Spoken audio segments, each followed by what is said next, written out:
Hi, this is Rabbi Chaim Coffin. Welcome to our 85th installment in the Torah portion of the week.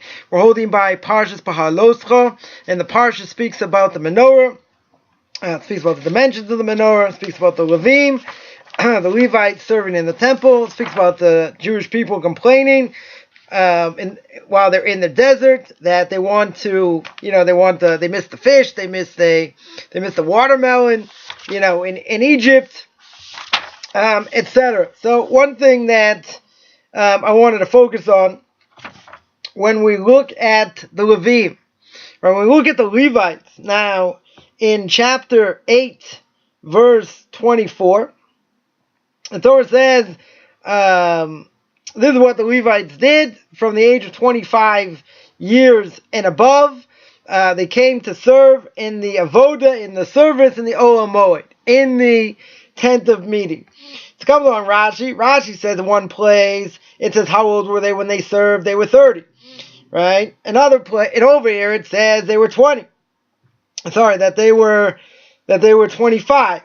So one place it says it was 30. Over here it says it's 25. How can it be? So from when they were 25, what would they do? They would learn the laws of the service, right? They would learn the laws of what it means and how to serve, in the temple, and they would learn for 5 years, right? So 25 and 5, they would get to 30. So from here, what do we learn out? Rashi says, we learn out that a student, a Talmud, that doesn't see, a good sign from his learning within 5 years, then he's never going to see it. Then he's never going to see, anything great that's going to come from his learning. So many of the commentaries say that a person, in order to succeed in learning, right, for a guy to succeed in learning, you got to give him 5 years. You got to see if anything's going to come out of him in 5 years. Now, many people will say, he's already learned, he's been brought up his whole life, in a Torah environment. Let's just say, he grew up in a Torah environment. So he grew up in a Torah environment, so he's been learning his whole life. So when he hits 18, that's it. Send him to college. Let him go to college. Let him learn something practical, right? Let him learn something practical so he can get a job. Now we'll get into the practicalities, of sitting and learning, and and going to college. We'll see the contrast. But one thing here that I just want to mention is that once he's 18. That doesn't mean his learning stops, right? When he's 18, that's when he's really starting to develop his learning, right? If he goes to a yeshiva, what we call a yeshiva katana at the age of 14, right, which is, about the age of 14. So from there, he'll go from about 14 to 17 or so, and then when he's 18, or 17 or 18, he'll go to what we call a yeshiva gedola, right, an upper level yeshiva, and that's where he's going to really, learn, how to think and how to analyze. Even though he's learning that before, the person is just much younger, probably, a little more immature as well. So they're going to be developed how to learn and basically, how to analyze. So at that time, that is the time when you need to continue. That is not the time to stop. The reason it's not the time to stop is because you're stopping them right at the peak, so to speak, of their learning. I mean, not necessarily the peak, but they're getting into their kishkas, really, how to learn, how to think, how to put things together, and how to analyze. So if you say, wow, my son's got to do something real, he's got to go to college, right? He's got to go to university. He's got to figure out how he's going to support his family. Okay. But if you stop him right now, what you're going to do is stunt his growth. So the 5 years should start at least from there. At least when he's 18, 17, 18, and see from there, eventually he's going to get married. Usually start looking, let's say 21, 22, something like that. So you want to see for a few years, let him learn a little bit, for a few years after he's married, make the house very strong, spiritually speaking. And C, give him, a certain amount of time to see if he's going to see any signs of blossoming in learning. So Rashi over here says that you give him 5 years. And within those 5 years, if he doesn't see any, any benefit, or not benefit's the wrong word. If he doesn't see any fruits of his learning, meaning that he's really gaining and he's really growing, he's really becoming somebody sharp, in learning. So then you see, Rashi says, he's never going to have it. Right? It could be maybe later in life, dedicate himself, but usually, if he's got a certain amount of time, right? He's got a certain amount of time to learn. So he wants to maximize what he does. So if within that amount of time, he doesn't see any blessing from it whatsoever, then what's going to happen is he'll never see it. Because Rashi here points out it's an impossibility. Because here, he's very young, right? He's gaining a tremendous amount of knowledge, right? Because he's learning more and more and more. So from there, he's going to develop how to think, how to learn, how to analyze. And because he's going to do that, either he's going to see blessing from it, either he's going to turn into something or has the potential to turn into something, or not, right? And at this point, if he doesn't see the blessing from his learning, then we know, as Rashi here points out, he's never going to see it. So this really gets to the heart, of the question, is this a valid path? In other words, should our daughters want to marry people that the boy is going to sit and learn for X number of years? Is there a benefit to learning for X number of years? And what about college? What about parnas? What about a livelihood? Where does that come? So many people will say, and it's a very, very volatile issue, especially here in the land of Israel. It's a volatile issue because people will be yelling and screaming, jumping up and down, and saying, look how many people are sitting and learning and not doing the army. All right, a very, very volatile issue. So as most people know, I don't shy away from volatile issues, so we'll deal with both issues together. So the first issue is, what's this idea of sitting and learning? Well, the idea is that, well, certainly, while they're younger, right, a Jew has to know what they need to know. And a boy has an obligation to learn where a girl does not. A girl is exempt from mitzvahs that are bound by time, right? But there are plenty of things she has to learn, right? She has to know how to run a kitchen. She has to know kashrus. She has to know Shabbos, right? She has to know, the laws of Lashon Hara. She has, speaking badly against others. There's plenty of what a woman can certainly learn. It's definitely not the same as a man, and the reason it's not the same is because they have different functions, right? And that we've spoken about a few times as well. So that being said, a boy's going to learn, first he's going to learn Chumash. He's going to learn what we call the Bible. Then he's going to learn Tanakh. He's going to learn the prophets, right? He'll go through the prophets. He'll start learning Mishnah, right? Mishnah is the commentary on the Torah. Then he'll learn Gemara. Gemara is the commentary on the Mishnah. Mishnah and the Gemara together make up what we call the Talmud, right? So when he's about 14, he'll start learning much more in depth, right? They'll go much slower. They'll cover some ground also, but they'll go much slower, analyzing, what the Talmud says, what Rashi will say, what Tosfos will say. He'll ask questions on Rashi, go through some of the other commentaries, etc., sharpening their minds, right? To know how, to teach them what the give and take of the Talmud is. Probably go through some practical things that may come out of what they are, what they're learning as well. But the essence of what they're doing all day long is learning, right? That is what they're doing all day. There's chazara, there's doing review, as well. So, some people enjoy it more. Some people enjoy it less. The bottom line is, right? The bottom line is a person has to learn Torah like, it means something. that it has an effect on my life. If a person learns Torah like mathematics, right? If they learn it like mathematics, not going to stick. Because a person's like interested in intellectual stimulation. Intellectual stimulation is not what Torah is. Torah is about learning what we need to do, right? Practically speaking, even, if in many places it's not so practical, doesn't matter. We have to try and make it as practical as we can. But it doesn't mean that everyone enjoys it, at the same level. That's whatever. That's a whole different discussion. So what are they being trained to do? They're being trained to learn. Eventually, right, what some people end up doing is they'll go into teaching, they'll go out and do outreach, they'll do other things, but they need the base, right? A person cannot go out too early, doing outreach or teach or whatever, if they don't have a very strong base. So when they're 14, they go to what we call a yeshiva katana, and from there, they're learning much more in depth.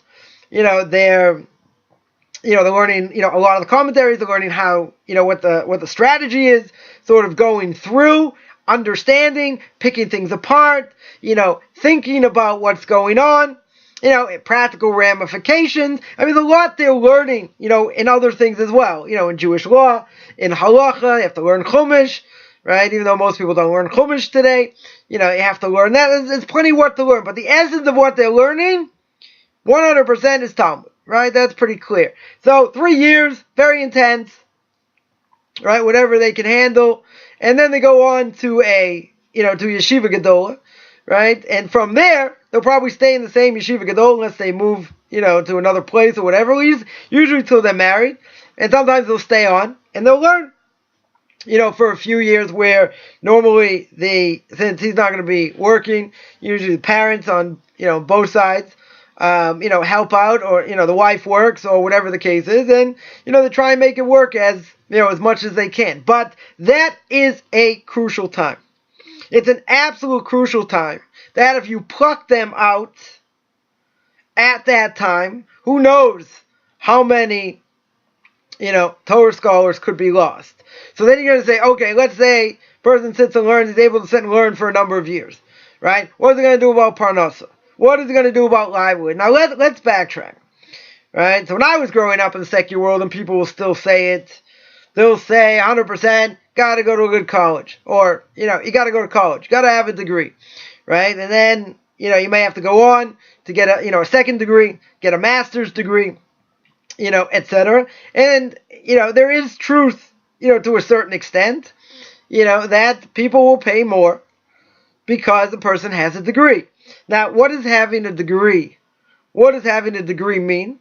It means that, you have to take maybe, a certain number of hours in a language, which doesn't necessarily mean you'll be proficient in it, but let's say, you'd have to take, 2 or 3 semesters, maybe 4, of a language. There's some liberal arts, a person may have to take, unless they go in science, they'll take less of that, right? But, if a person gets a normal degree, you got to take a little bit from a lot of things, and then you have to major in something, right? Some people major in philosophy, some people major in, business, some people major in history, whatever, whatever it is that someone, is going to major in.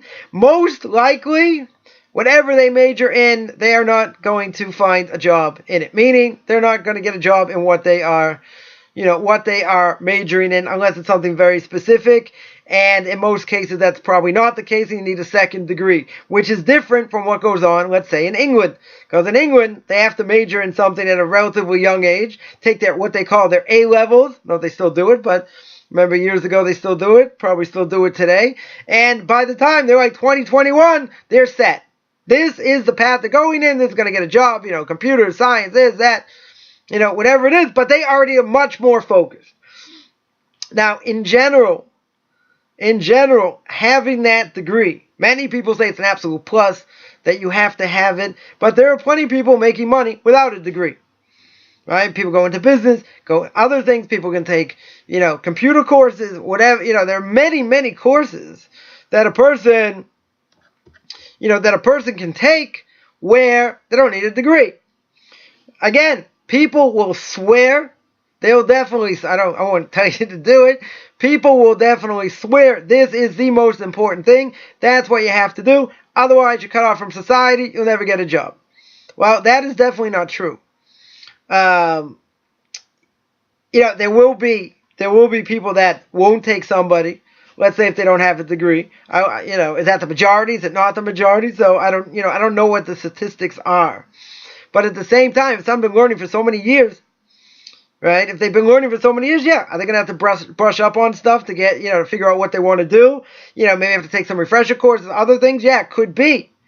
But keep in mind, someone who's, sat and learned for years and years, and their mind is razor sharp because, they've been taught how to analyze and dissect, right? It has been proven statistically that people coming out of yeshivas, even if they lack certain skills, maybe the writing skills aren't as good, maybe mathematics skills, aren't necessarily so good, but that doesn't mean that A, they can't catch up, and B, with their analytical skills, for employers that goes a long way. They think out of the box, a little bit, but they're used to analyzing and spending great amount of time looking at things and picking things apart.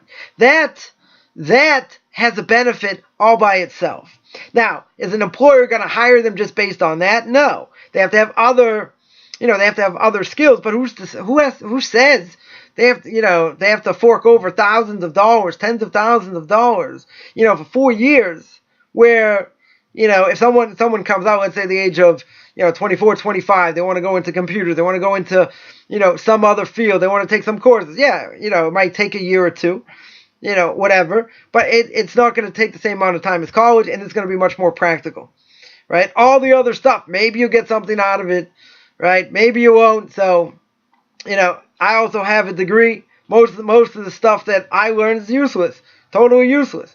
And most people will tell you, most of the classes they'll take, also totally useless, right? I'm not going to say they're all useless, right? But there are definitely, a lot that are. A friend of mine went to business school, was going into his parents' business, and, the entire school was a business school. That's it. That's why you went there, for business. So I asked him, I said, when you went into your parents' business after 4 years of college, right? 4 years of business school. That's what it was. Not an MBA. It was an undergrad, right? But 4 years of business school to have this degree. So I said, how many classes were actually real practical that you use in business? So after 4 years, he said 2. He said probably 2. Now think about the money that went, that's spent. Even if you don't take loans, and you have the money. Think about it. If you're taking, 2-3 classes a semester, let's say 4 classes a semester. So 4-year college, right? So you're taking 8 classes. You're taking 8 classes, 8 classes a year. So 8 times 4, you got 32. Out of 32 classes, right? 32 classes, 2, he said, were practical. That's 1 out of 16. That's less than 10%. You're forking over $20,000 halavai, right? Much more than that today, right? More than $20,000 for 2 classes, right? That's insane. That is totally insane. So, well, who said him to go to that school? Should go to a better school. You can answer it any way you want. But the majority class the person's going to get is not going to be practical. And not only that, when they finish, most things that they're going to major in also are not practical. But everyone says you have to have a degree. Now, there are people, barely speak the language. Let's say in the States, barely speak English. They were cab drivers. They were, they did other things. It made it, a lot more money. Again, what is Parnassa, depend on? What does livelihood depend on? A, you have to put in your best effort, right? That is for sure. But B, putting in your best effort doesn't mean you're going to make money. This doesn't mean that. A person can say, well, I should have done more advertising, should have been this, should have been that. There's no reason why you shouldn't be making money doing it. Yeah, there is a reason. You know what the reason is? It's because God doesn't want you to. Doesn't matter what, if there's a decree against a person, you can stand on your head till you pass out. It's not going to help you. You can have the biggest gurus in the world, and they can help thousands of millions of people, coach them or whatever, and you do the exact same thing, it doesn't work. Right? Why shouldn't it work? You say, well, you're not doing it right. But that's not true. Say, that's not true. You're doing everything exactly the same. So, I'm not saying, put in minimal time and don't do what you need to do.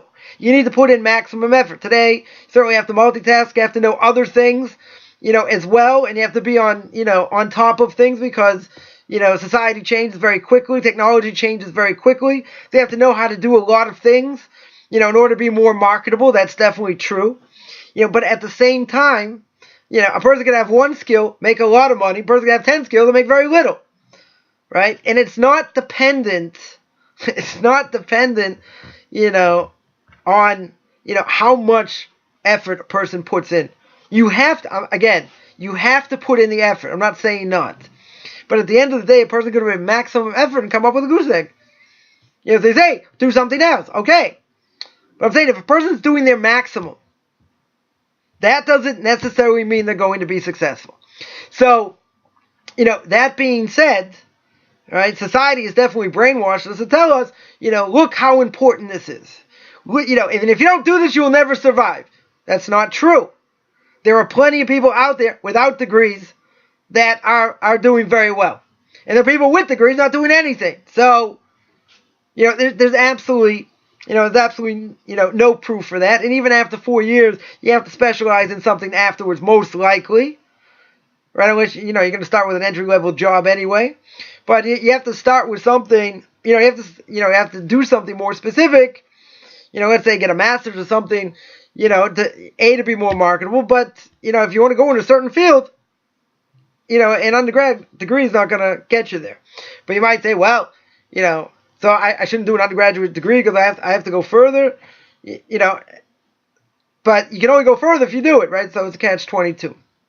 So there are ways to do it. You don't have to be, in the environment. You can do it online. There are many ways, possible ways, that it can be done. But, from what I've seen, having the degree does in no way correspond to success. I know plenty of people went into business, didn't take any classes, didn't go to college, and they did very well for themselves. There are people who have a certain sense, right? What we'll call a sixth sense. College's not going to give you that. So, that's a major, that's a major misnomer that people get brainwashed by, and and they'll swear by, like, you bring this up in conversation, a cocktail party, right? 9.9 out of 10 people will slam you, and they'll say it's totally not true. You need a degree, you won't get a job. You'll be on the streets. You'll be, you won't be doing anything. You'll be, be one of these poor people. You'll be living on the streets. But that's not true, right? That's definitely not true.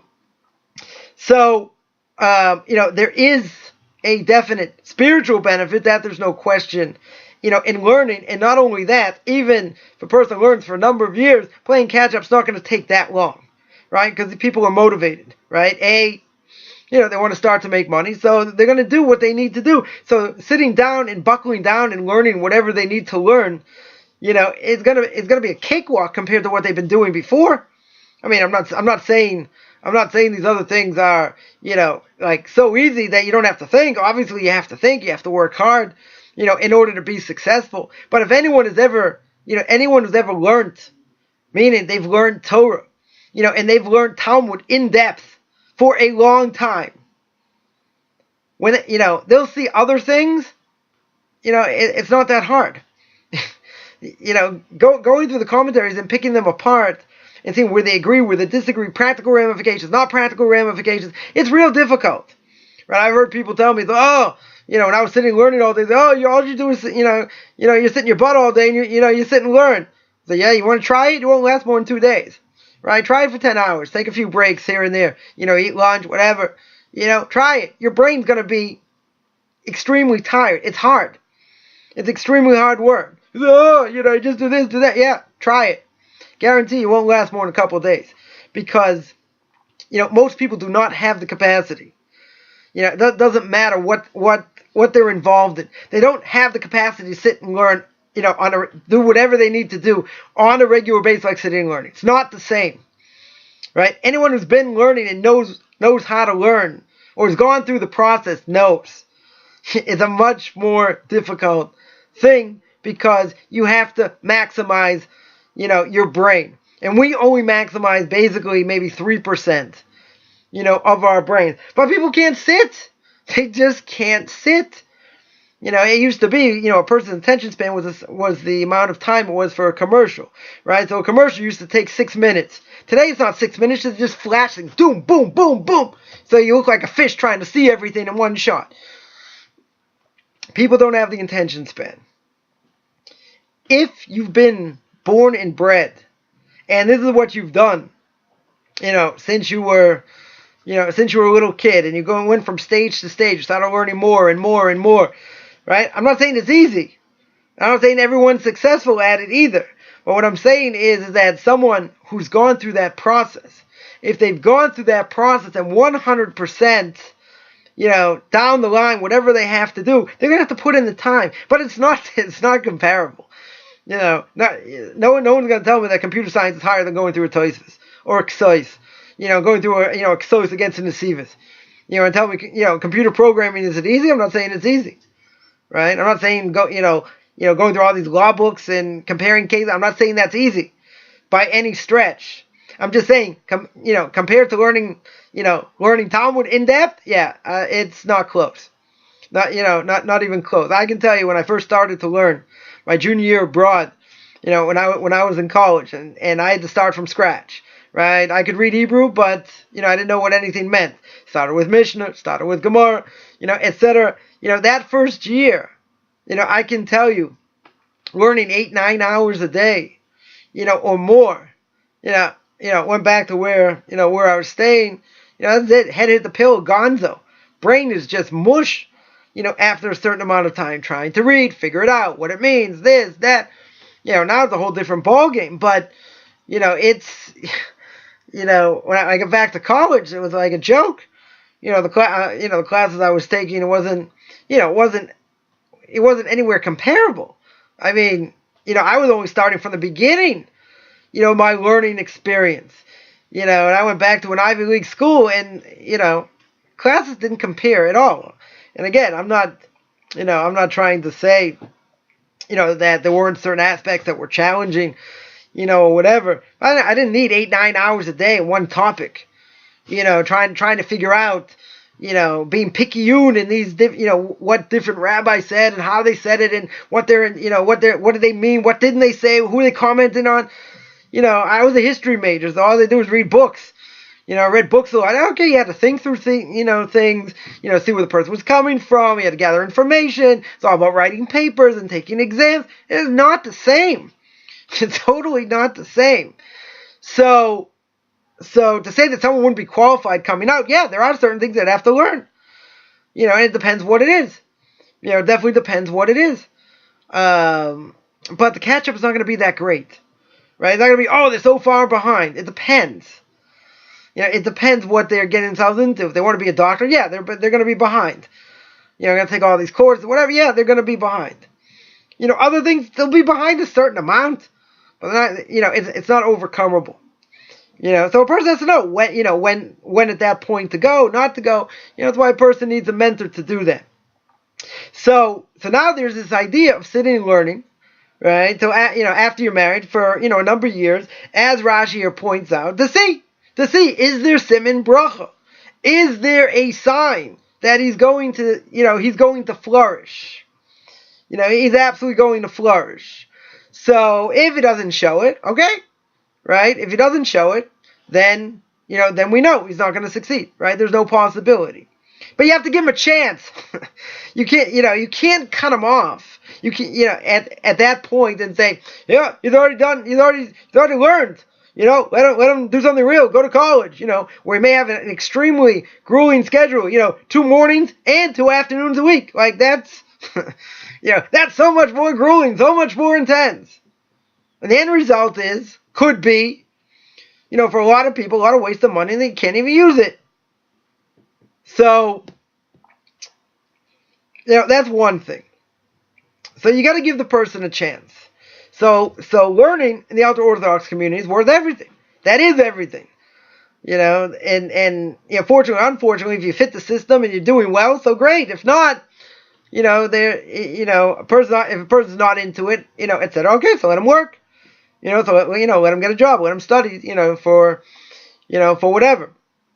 So sitting learning, is a crucial thing. Certainly, it shapes the house after a person's married. That is for sure. A woman definitely has a portion in it because she's helping out. She sees the importance of Torah, right, etc.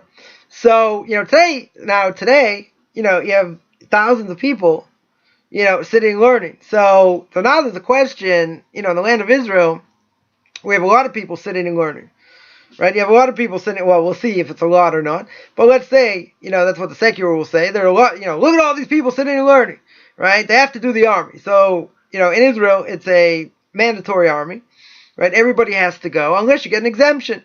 Right? So if you're sitting and learning, you can get an exemption. Now, keep in mind, today, years ago, there were so many Russians that came, most of them non-Jews, but there were many Russians that came. Well, guess what? They don't need people. It's not like they're lacking. They have plenty of people. It's not like they need them. So what do they want against the yeshiva students? The yeshiva students get an exemption, right? So what do they want? So their whole goal, right? And anyone who lives in Israel or knows what goes on here will know this as fact. This is not something that's too hard to figure out. And that secular government wants them to come in. And they'll say, because we want you to be part of society. We want you to function properly in society like everybody else. So we'll speak about that. But what is their real goal? Their real goal is to make them into secular Jews. That's what they want.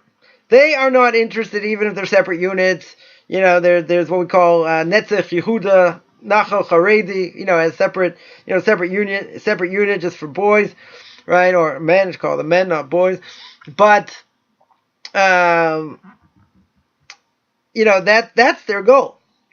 That is definitely their goal. So I will say, and I will go on record, as saying that people say, oh, like, what are you worried about? So what if there are girls there, etc. So they should be much stronger. Why are you going to put them in an environment, to fail? You put someone who's grown up in a ultra-Orthodox community, stick them, with everybody else. What do you think's going to happen? He's not going to encourage them, just the other way around. So it is known that the Israeli army allows a woman up to 3 abortions. Let's repeat that. I know it's a little bit shocking. Legally, according to the system, the army will pay for 3 abortions. That being said, what do you think goes on in the army? What goes on? That's what goes on. So, would I want, or would anybody want their son, who's grown up in a religious environment, to be part of that? No. Certainly not. So then people in the army will say, if there's a war, then, they have to be part of things. You can't have exemptions. So people will say, why is it that my son has to be put in danger and this Haredi guy doesn't have to if he's sitting and learning? Well, if your kid was sitting and learning, he'd also get an exemption, right? So they're claiming that it's not fair, right? But in every country there are exemptions, right? Most countries just have a volunteer army, but there are exemptions. There are clergy exemptions that exists. That's not something that's made up, So here everyone has to do the army unless you get an exemption. So, if you're not going to sit and learn, you're just going to sit and learn to duck the army, that's wrong. You should do the army, right? But people make it a much more volatile issue because people die. People sacrifice their lives. That is true, right? That is definitely true, and that is tragic. I'm not saying they're doing the army is tragic. I'm saying if they die, it is definitely tragic. They say, why should my son die and yours not? And your son doesn't even, go in the army. Again, he could get an exemption. And then people will yell and scream and say, look at the thousands of people that are sitting and learning, not doing the army. All right, so let's analyze these numbers. These humongous numbers of all these draft dodgers, right, so to speak. Let's look at the numbers. Tens of thousands, millions of people, right, that are sitting and learning. What a joke. What do we have? Biggest yeshiva, right? You got, let's say, the Mir. You got 2,000, 2,000 students there. Panovich, let's say you got 1,000. It's 3,000. other places, other places, you have pockets of different places. So, let's say, for argument's sake, that guys learning full-time over the age of 25 in the land of Israel, right? Let's say it's 50,000. 50,000 is a joke. I'm telling you, it's a joke. It's not that high at all. Right? Let's say over the age of 25, guys sitting and learning full time.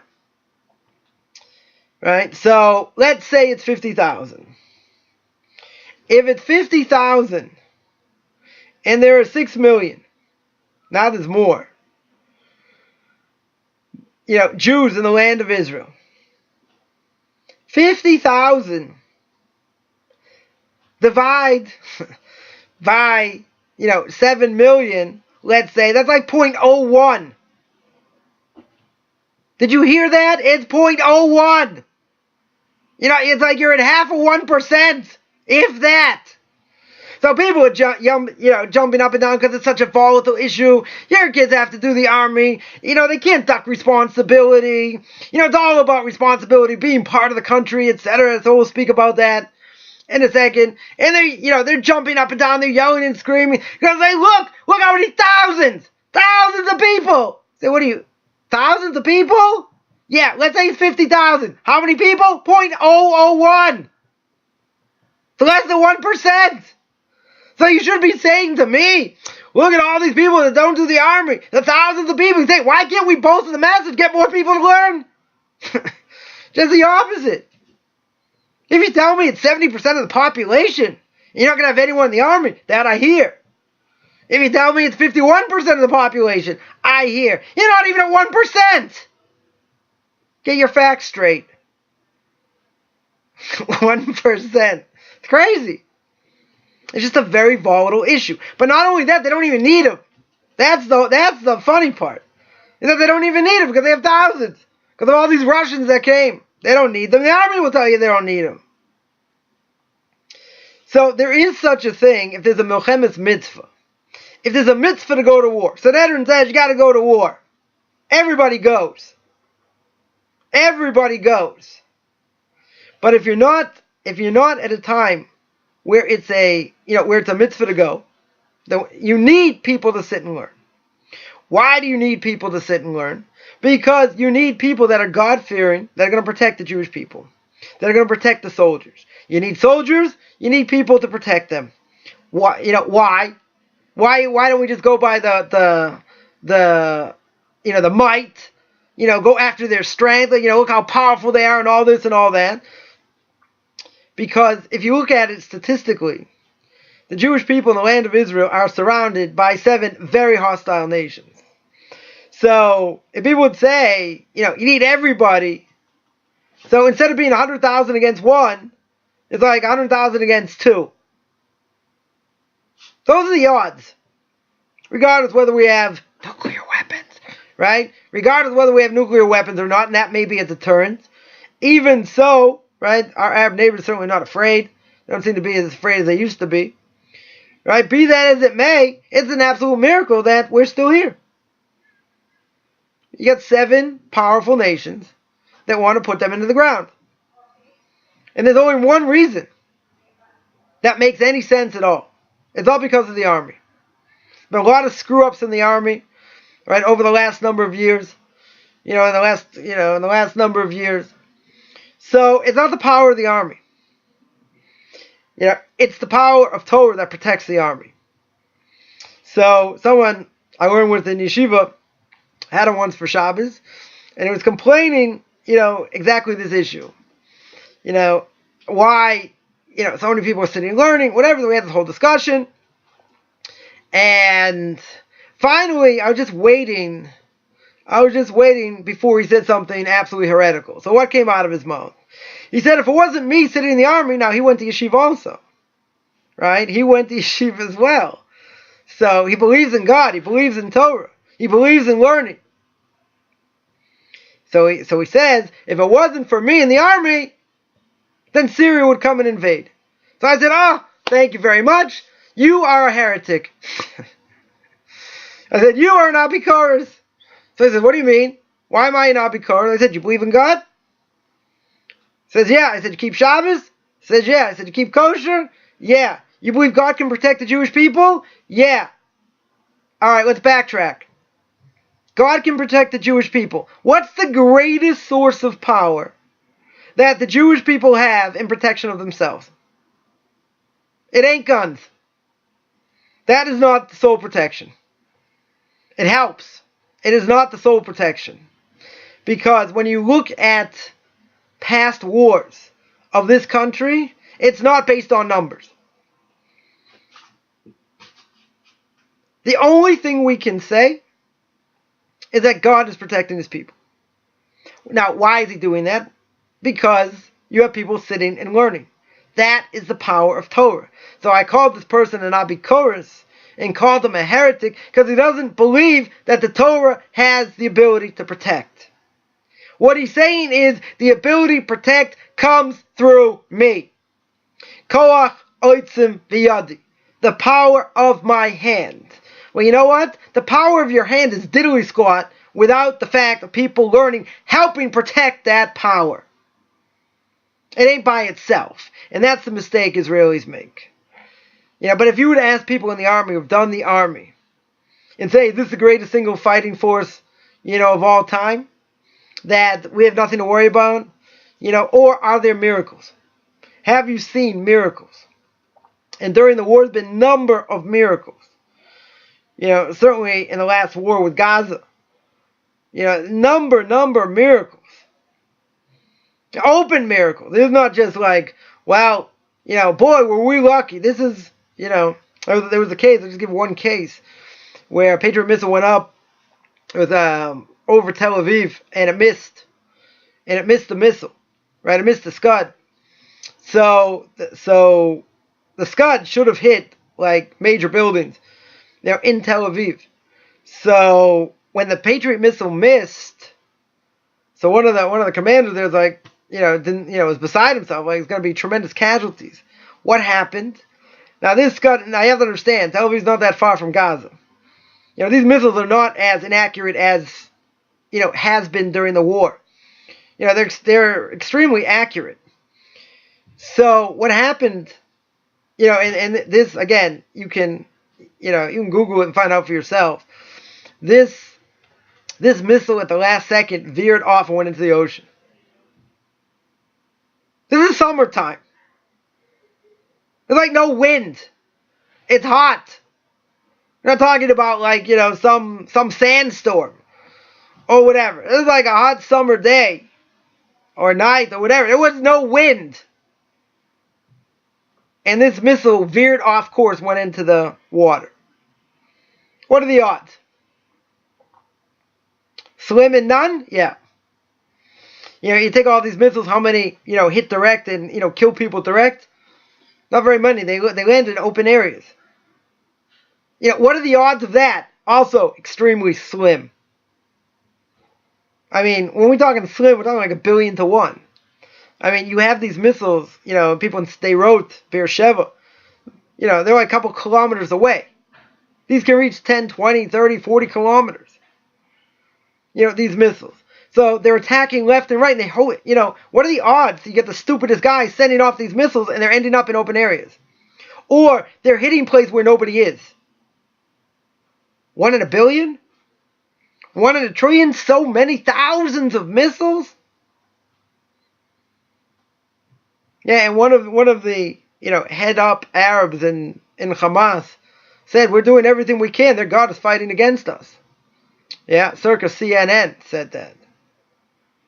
So, I mean, you want a Muslim terrorist saying what we know all along, that, God forbid we should say, God is protecting his people? It's only through the learning of Torah in this country.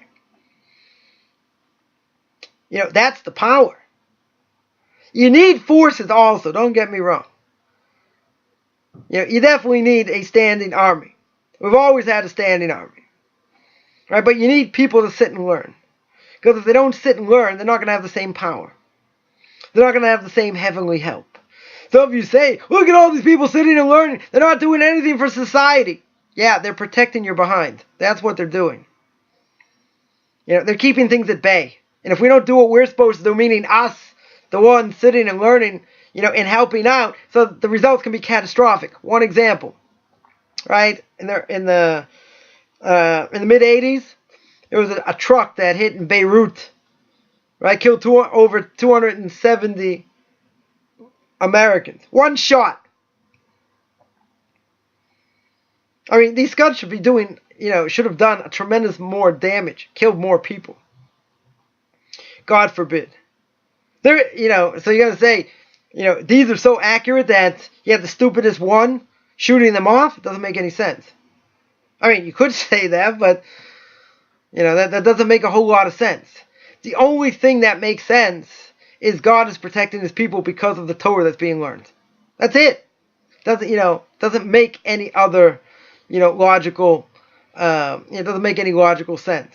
So the people coming out and say, we're shirking our responsibility. That's, we're protecting you. We are helping you. They want everyone to join. There are plenty of people, that are not sitting and learning and working. Many more than most people think. So they're like, all these people sitting and learning. There are plenty of people working. As well. It just looks, disproportionate. That's the problem. It's the way it looks. There's so many yeshivas, so many people. But it's not true. It's a very small percentage. And keep in mind, look at all the yeshivas and all the money and all this. Well, universities get like 3-4 times the amount.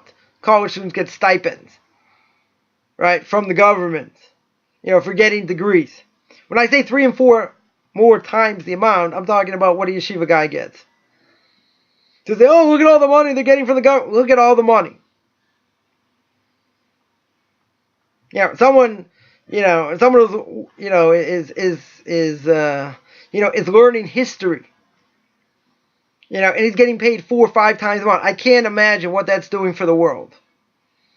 Or somebody I heard a great rabbi say, someone writing a book on tax law. He's writing a book on tax law. He's got an apartment. He gets money. No one's calling him a sponge. No one's calling him a cockroach that he's getting money from the government. He's doing something important. He's writing a book on tax law. This other person is, keeping the Jewish people alive by learning, ancient Talmud, etc., and fortifying spiritual ranks. Yeah, he's doing nothing. Yeah, think again. So I want to remind everyone I just made a launch for a course that I set up. It's called Discover Your Biblical Path. It's got 6 modules, someone coming out of Christianity or paganism, and they want to know which way to go, either be a Noahide as a non-Jew or to convert. So I went through what it means to be a Jew, what it means to be a non-Jew, and I have 7 interviews over there. People who converted or in the process of conversion, and people stayed as Noahides in their advice. I also give a class, Intro to Kabbalah, every Tuesday night, which was speaking about the Shema and its blessings and the uniqueness of God. Also, every Wednesday night, we've been off for the last few weeks, but hopefully back this week. Wednesday night, 8 o'clock, will be Tanakh Talk. I think we'll be back hitting crazy things, quote unquote, that the Talmud says against non-Jews. And every Tuesday, 10 o'clock in the morning, New York time, I have a question and answer session. Every Thursday, 2 o'clock in the afternoon, New York time, I have a question and answer session. I also have people in the process of conversion. People want to be a Noahide. I have classes as well. Take a look at Beyond Orthodox Conversion to Judaism or Beyond Noahides. And you can take a look at my blog, orthodoxconversion.com. And anyone interested in contacting me, send me an email, rabbichaimkaufman@gmail.com, RABBICHAIMCOFFMAN, because that's how my father spelled it, @gmail.com. Wishing everyone a great Shabbos.